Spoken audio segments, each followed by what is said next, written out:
நான் மௌலானா உசைன் அஹமத் மதனி. என் வாழ்க்கை என்பது இஸ்லாமிய ஒற்றுமை, விடுதலைப் போராட்டம் மற்றும் ஞானத்தின் தீவிர தேடல் ஆகியவற்றின் கதை. நான் பிறந்த ஆண்டு 1879, பிரிட்டிஷ் இந்தியாவின் உத்தரப்பிரதேசத்தில் உள்ள பாண்டா நகரில்.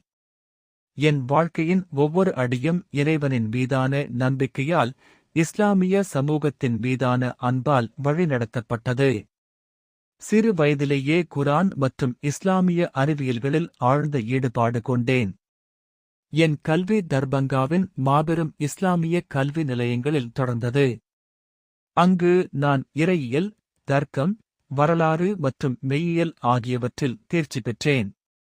ஆனால் என் உள்ளத்தில் எப்போதும் ஒரு பெரிய கேள்வி எழுந்தது: இஸ்லாம் எப்படி மனிதர்களின் வாழ்க்கையை மாற்றும்?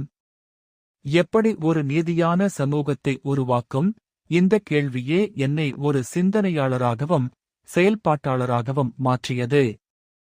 1920களில் நான் இந்தியாவின் விடுதலைப் போராட்டத்தில் ஆழமாக ஈடுபட்டேன். நான் நம்பினேன், முஸ்லிம்களும் இந்துக்களும் ஒன்றிணைந்து வெள்ளையனை எதிர்க்க வேண்டும். இந்த கருத்தை நான் என் எழுத்துக்களிலும் உரைகளிலும் தொடர்ந்து வலியுறுத்தினேன். இந்தியா ஒரு தேசம், அதன் மக்கள் ஒரே குடும்பம் என்ற என் கொள்கை பலரின் உள்ளங்களை தொட்டது. நான் ஜாமியா மில்லியா இஸ்லாமியா போன்ற நிறுவனங்களுடன் இணைந்து பணியாற்றினேன். இளைஞர்களின் மனதில் விடுதலையின் தீயை பற்ற வைத்தேன். என் வாழ்க்கையின் பெரும் பகுதி சிறைச்சாலைகளில் கழிந்தது. ஆங்கிலேயர்கள் என்னை பலமுறை கைது செய்தனர். ஆனால் சிறையின் சங்கிலிகள் என் சிந்தனைகளை தடுக்கவில்லை. நான் என் மாணவர்களுக்கு குரான் போதனைகளைத் தொடர்ந்தேன். சிறையின் அடைப்புக் கூடங்களே என் மசூதியாக மாறியது.